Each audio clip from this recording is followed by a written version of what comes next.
Oh, I've got all my crap out of the way. It's nice now. I'm going to have a relatively unencumbered week afternoon.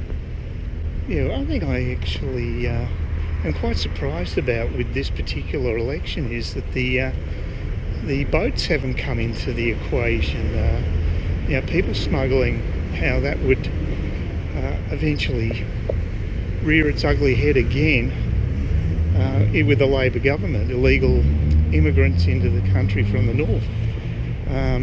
Personally, I would be surprised if it didn't happen, and I'm surprised that even more that the Liberals haven't made an issue out of it, but they haven't, and that's another example where I don't think they've been tenacious enough.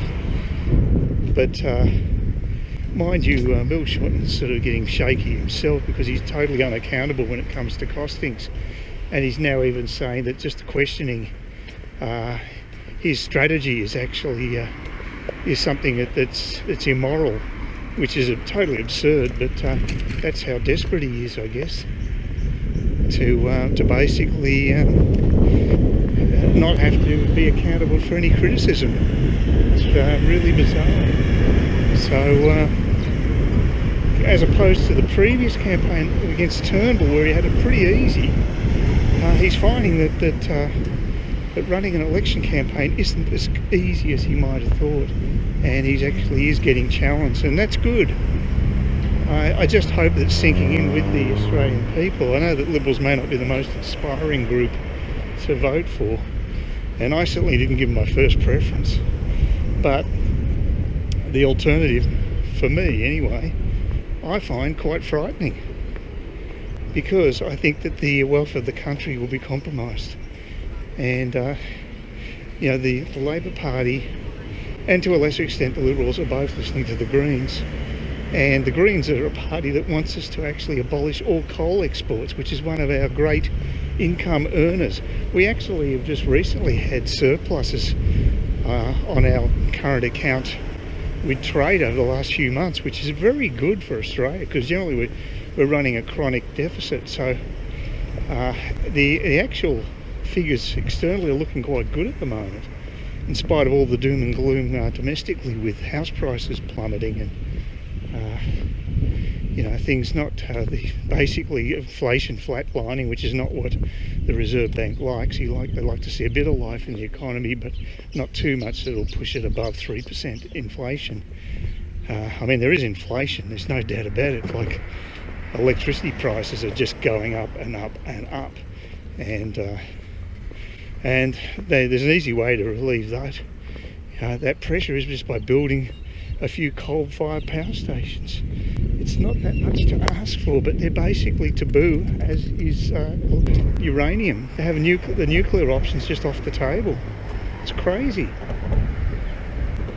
And that one should actually appease the Green lobby, because there's actually been more deaths from say coal-fired power than there has from nuclear, certainly in the West. So if they want something that's going to be carbon neutral, which I don't necessarily agree with all that stuff, but if that's what they want, they should be embracing nuclear power, but they're not. It's crazy. The world's gone mad. And Australian industry just won't survive unless we've got cheap power, cheap energy in this country. That's a simple fact. So for all Bill's rhetoric, the reality is going to be fairly dire. I mean, maybe not as bad as the likes of Venezuela, but we're going down that Venezuelan track, and that will only erode our living standards. And that's just, you know, why should the next generation pay for the folly of the current generation, which is what's going to happen? It's not good. Well, I just had my first pint of Great Northern at Lager, I think it is, yeah, at PJ's, because I just instituted a happy hour between 5 and 6. It's not bad. Now I'm actually heading off to Spence Street down the road here in central Cairns to an Indian restaurant. It's a travel meetup happening. I looked at the photo, there's 9 of us attending apparently, and I'm the only guy that I've seen photos of so far, so I'm going to be outnumbered by the female gender. That's okay, I think I can handle that. And there's a weird history with this place because it's actually, it must be under new management, because the name has changed, and it got good reviews in the past, or mixed reviews. Some people didn't like, but others did. Apparently the food was good, but it had other issues, but that's by the by. You can never please everyone. Yeah, I'm not sure what the food's going to be like because this is presumably new, well, maybe the same chef, who knows, but it's under new management apparently, so I'm not quite sure why Tony picked that place, seeing it's fairly new, because I mean you can't really go on the old reviews, they're not accurate. So anyway, we'll see what the food's. I'll give you a report. If I don't die, that's a good sign. But I'm not normally out this at night in the CBD. Apparently the crime is still here, lots of juvenile crime, so much so that they've had a state government task force. So it's not just in my own imagination. Yeah, that's another Asian eatery. Yeah, it's good to go out at night. Anyway, it's a Friday night, and I don't normally do this, so it's always good to get out of the old comfort zone. Tony's a nice lady, so hopefully the people, it might be the people she's got a tour organised with next year. That could well be the what's going on there. So I'll find out soon enough when I front up to the place, which is not far away. It's in Spence Street, where I am now. And of course, a bloody bus forces its way through. 2 buses force their way through. 3 buses force their way through. I'm in no rush. It doesn't take long to get round here. Anyway, that's the place just over there. So it was only like a 2-minute walk. So no need to panic. So almost there. I don't know if they're birds, I think, and not bats for a change, which is nice. A stack of bats around the library. So I'll leave you with this view of the hills in the background, very nice. And yeah, this is Cairns at dusk.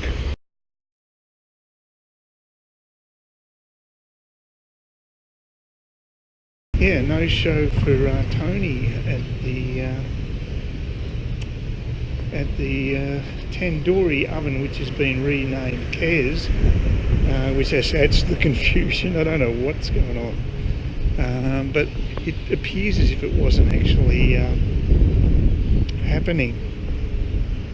I'm sure it's at the right place, but I would have thought she would have been there before 6:15. 6 o'clock was the time for gathering, so I just think she's going to be a no-show. I don't know what happened.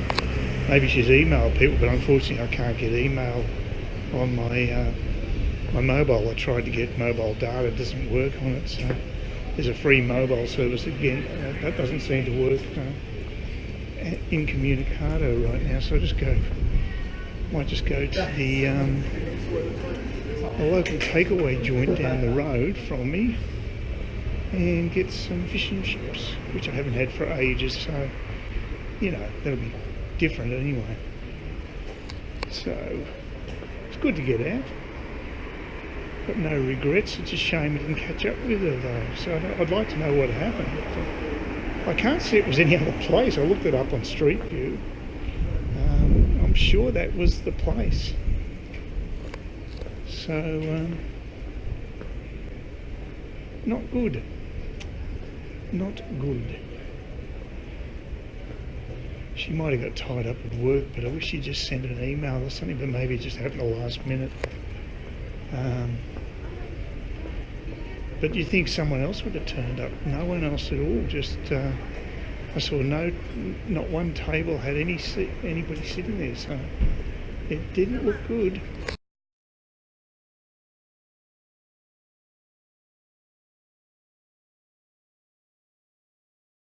please consider subscribing to my channel if you think there's anything there of use to you or entertainment or whatever.